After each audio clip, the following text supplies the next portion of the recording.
Hello, I'm Emma-Louise Coffey, and you're welcome to The Dairy Edge, the Teagasc Dairy podcast. We're bringing you the latest information, insights and opinion to improve dairy farm performance. This week, we speak to dairy farmer Caroline Walsh about her career in farming, lessons learned, and the improvements she has implemented that has led to her being crowned Grass 10 champion. I was in leaving cert year. Dad broke his foot in January of that year. Before that, I was always heavily involved in the farm at home, but that kind of, I suppose I had to take a more prominent role in giving a hand at home, and I was happy out to do it for my leaving cert. They wanted me to go nursing. I didn't want to go nursing. I just had it in my head. I wanted to go to ag college. Come hell or high water, I wanted to go milking cows.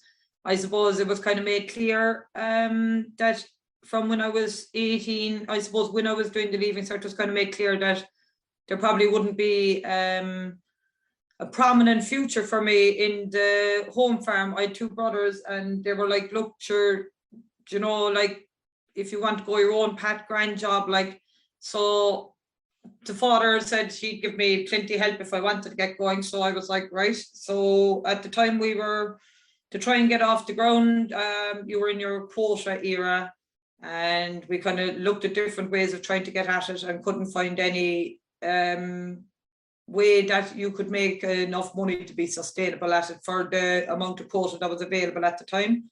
So I done my ag college course, came out of ag college, went working with the vets for a while, applied for the 40,000 gallon milk quota, and I was lucky enough to get that. And at the time, my father had a farm leased next door to our home place. And he had just freshly reseeded with about 2 years. He was using it for silage ground. And I took on 28 and a half acres there with 40 cows, bought second-hand parlour, second-hand feeders. There was a tank had already been there. There had been the shell of a parlour there. It didn't cost much to get going, and I suppose I was determined before that to get going on my own, so it was done out of the savings that I had. So it was a good start to have that whatever income you had generated was going to be your own, and as far as I was concerned, it was a stepping stone to where I was going to go next. I didn't know where I was going to go, but either way I was happy enough that I had my 40 cows as my dowry, and I had my own parlour, I had my own name on the milk statement, my own herd number with my own name on the blue cards up in the mark, which I never thought that would be a thing that I could possibly do, let alone do it within a couple of years of coming out of college. So I suppose I was very lucky that there were spare cubicles at home, and I suppose the TV situation, we were very lucky that the cows were able to be tested, moved them down for B&B, and brought them back out again then in February, so I didn't have to have housing costs. There was a shed there which could be used with a concrete yard. We had two circular feeders there that if there was bad nights, the cows could stand in on the concrete and eat the silage. The cows were perfectly happy where it was. It was very free draining soil, very easily managed. There was a central passage in it. There was no massive work needed to be done to it when we went in there, you know. It's really interesting, Caroline, to hear, you know, you started milking in a quota time, and the idea of starting a new farm and milking on leased ground, while a lot of people are doing it in the last 4 or 5 years, you know, probably you would have been ahead of your time.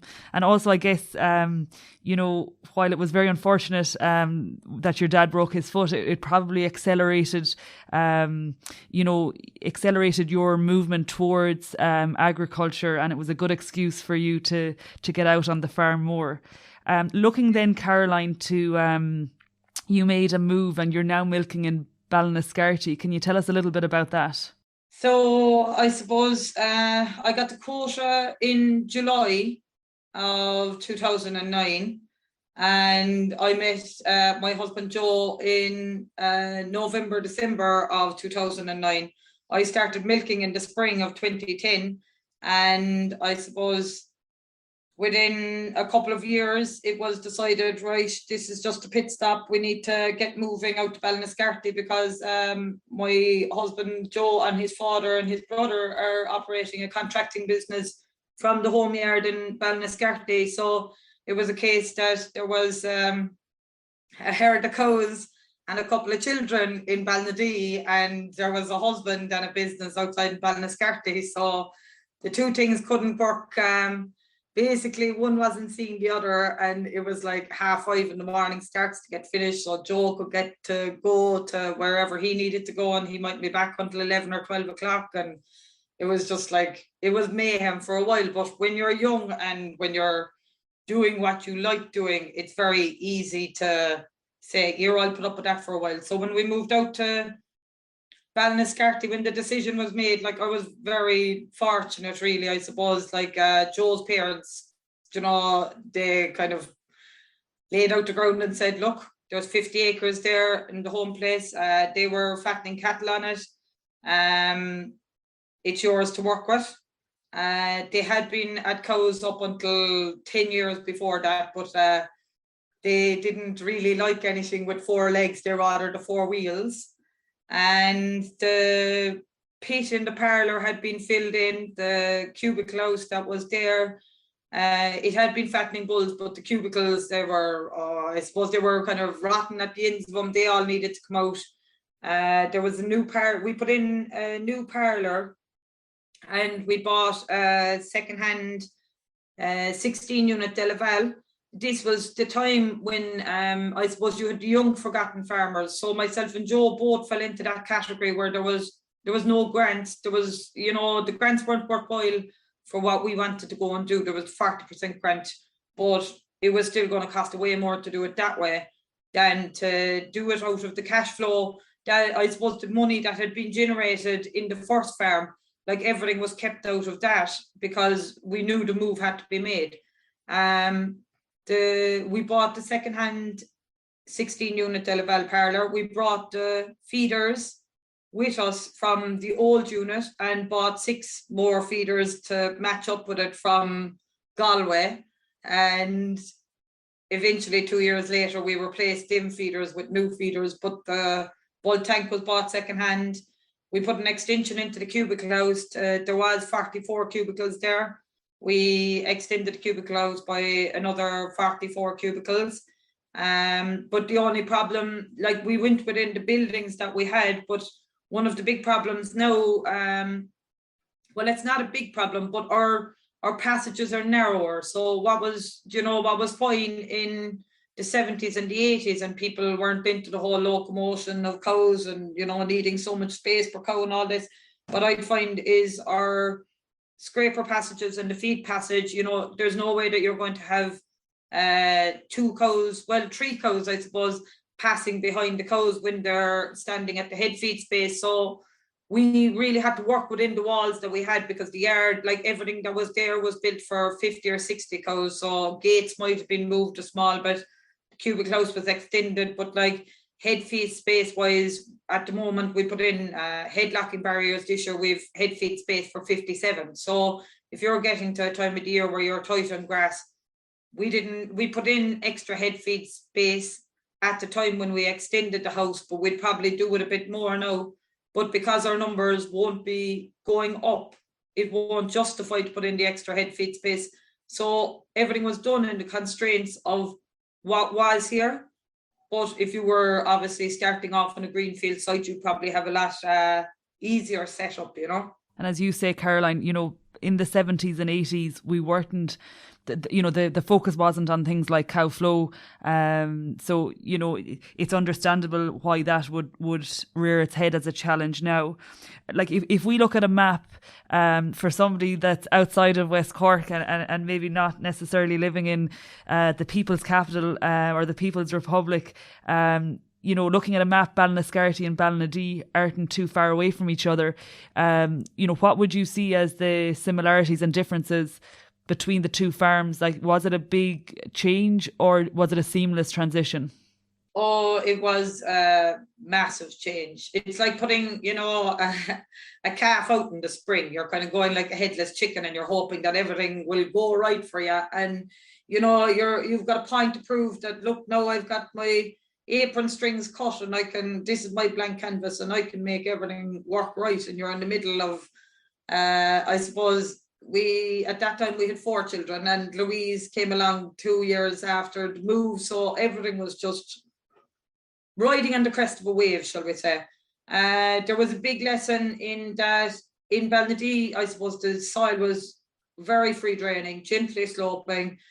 Like the sun, there wasn't hardly a day in the year that the sun didn't hit it, it dried out fierce fast. And like you had a major backup, like that there was a passage that was going from my father's farm up to this farm. So like if I had a batter, I was working inside the vets at the time and I ring dad and say, oh, there's 3 cows in there for AI. Will you let them out when the AI man's finished? Like you're then going out to a yard where like they'd help whenever they're there, whenever they can. But like in daylight hours or even nighttime hours from Patrick's Day to the middle of October, you can't be guaranteed that there's going to be help there, like, out here, because if the weather is right, like they're gone. And even if the weather isn't right, they might still be gone because there might be worse weather coming. So when we moved out here, about the land was a big thing. Like it just needed major minding in comparison to what I was used to. Like you could plough a field here by leaving the cows out in it too long. But I suppose when you're young and you're eager to learn and you want to, stand on your own 2 feet, you'll do the changes. And like, I suppose when I started grass measuring and, with the grass tin group and everything, like I learned a major value in the infrastructure. Like I had a fellow out there last week, the brother came out and like even though we're putting in more and more gaps, like all along the passage, like as opposed to, we have paddock sizes and they all run grand during the summer. But when you come to the winter, that permanent wire might actually be in your way where you might need a front wire and a back wire. And that was never the case in Balnadee. It never needed to be done, like, because it wasn't an issue, because the ground it just recovered while you were nearly looking at it. It grew grass by looking at it. It was freshly reseeded. Like all these things I didn't know that much about. Like my father had been at it for 40 years. I was in the parlour. He done the fertilizer and everything else. But you had to learn all these things then. And it was grand. Like we put in, there was ground that had been in maize here that we reseeded and we put in the wrong grass seed. I mean, like we put in grass seed that was, I suppose it was probably better for growing grass for beef cattle, on a longer rotation and for silage and stuff, and it wasn't really suiting cows, and like that was replaced last year. There was this whole new learning curve where you had to learn about the grass seed, the soil fertility, like all these things were either going to make you money or cost you money. So there was a lot had to go into kind of correcting the pH wasn't too bad, but it was the P's and K's that were kind of lacking, or they were overloaded in some paddocks. And we've gone to a system where we soil sample every year, and I find it fantastic. There is a soil scientific I used here below in Kerry, and I send it off in December. The results are back fierce fast. I ring up the neighbour and he does the lime spreading. It works, like the system works, and then you can address the specific paddocks during the year if they'll need the P's and K's. I find if you were doing like every 3 or 4 years in probably an intensively grazed system, like everything works. This year we cut back in the fertilizer and everything, because now each paddock is growing to the best of its ability, because the pH and the P's and the K's and everything are right. But that was never a thing that I ever had to worry about in Balnadee, and out here then it was just like, whoa, right, I really need to get all this stuff right if we're going to stay, viable at like 65 cows, like, And on that, you talk about when you started farming in Ballinascarty, there was, you were able to tell from soil sample results, soil fertility wasn't where it should have been. How long did it take you to build up to optimum? I'd say 4 or 5 years. I mean, like, I'd consider it would be very good now. Like, but you see, I suppose every time you go reseeding then or anything, you're turning soil again. So definitely within 2 years of doing the sampling and the liming, like the lime wasn't a big massive problem here. It was, I suppose, it wasn't mad deficient. It didn't take a massive amount to correct the pH, but it was more the P's and K's, and like you were going from ground that had maize that was getting sludge from carberry, and it was just figuring out your fields and knowing, you were going from a farm that you had farmed, I suppose, the 23 or 4 years of your life. You knew that like the back of your hand, and then to try and educate yourself on a new farm, And the P&K products that you would have used to target build up in both of those. Well, I suppose we kind of targeted like potash at the back end of the year would have been a thing that we would have done. We were using an awful lot of 18-6-12. Slurry would be going more specific to hungrier fields, at the start and the end of the year. But now I even see this year, like we're using a way more slurry more efficiently, and it makes sense. And if I could probably have done that going back a couple of years ago and realized, okay, in the middle of the grazing season, I can spread slurry, like all that is kind of nearly becoming a new thing. Like we had fast growing grass, anything that was reseeded, and you could nearly be down to a 14-day rotation. And next thing the lads are at silage, and you're like, 5 or 6 days after grazing, and you're like, Jesus, I can't chance putting slurry out in that, because they'll be going into it too soon again. So when you actually figure out the farm, you can time it to what you can and can't do, And you also mentioned, Caroline, the Grass 10 group. At what stage did you start measuring grass? I think I done some, but they're about 6 or 7 years ago. I had 17 grass measures, and last year I had 42. And I think this year, Mark was telling me yesterday that so far I have 43. I'll probably have another 3 or 4, but like I find like the more I walk, the more I can stay in control of the situation. Let's put some figures on it, Caroline. You mentioned 42 grass measurements in 2020. What sort of numbers are you seeing? Maybe looking at things like grass growth, number of grazings per paddock, that kind of thing. I suppose last year we grew 14 tonne, and this year we're due to grow, I'd say 13 and a half. And the half ton of a difference came in May, which May killed us. Like, I suppose we dried out. We needed rain. It was too cold. It's the time of the year where the lads are away at first cut. It's not easy to manage a problem at that time of the year. The amount of grazings that we get per paddock, we're on par to do the same as last year. I think last year we averaged 9.6, and so far this year we've 8.6. And then looking, Caroline, to pre-grazing cover, what are you targeting? So like, you got around the farm 9.6 times last year. What are the cows heading into? The funny thing is, I actually asked Mark about this during the week because trying to pull out the figures off of pasture base. And for last year, we averaged going into a cover of 1,400. And this year, we averaged going into a cover of 1,385. And the difference being last year, we carried less of a cover coming into the spring.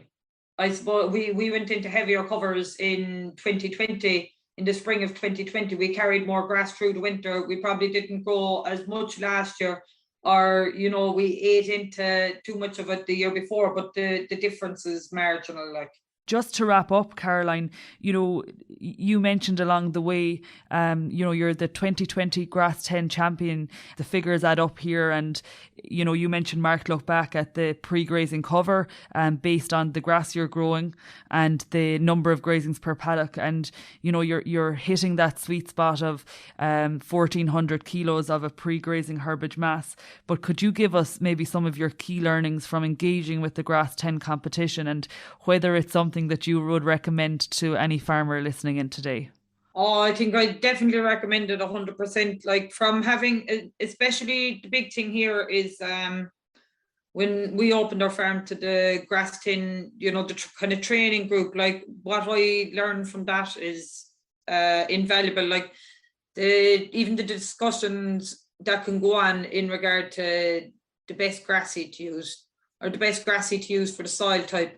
Or, if you've got more waterlogged type, you should put this grass seed. Or fellas oversowing clover. Like there's just so much to learn. Like this year we oversowed 2 paddocks with clover, and I'm delighted with them. Like there was a management training to it in that you don't go out with so much nitrogen and you go out with dirty water. And we reseeded a couple of paddocks and we had the clover and that. Like everything is evolving, and I'm happy enough in the position that we're in going forward. In regard to efficiency and sustainability for our farm. And we definitely, no way would we be there unless I was involved in the whole grass measuring and the Grass 10 discussion groups. And I think that's a great note to finish on, Caroline. And it's particularly powerful to learn from your peers. And as you say, the farm type you're dealing with and the different land challenges that may exist in particular paddocks, the people around you and the farmers around you are in the same situation. And, you can be flexible in your approach, whether it's grass seed or oversowing, as to what the approach should be. And you're learning for people that are doing it like yourself day in, day out. Thank you, Caroline. Thank you. That's it for this week's episode of the Dairy Edge podcast, and my thanks to Caroline Walsh for joining me on this week's show. Don't forget to rate, review and subscribe to the podcast. You can listen on Apple and Google Podcasts as well as Spotify, and for more information go to the Teagasc website at teagasc.ie. I'm Emma-Louise Coffey, and join me next time for your Dairy Edge.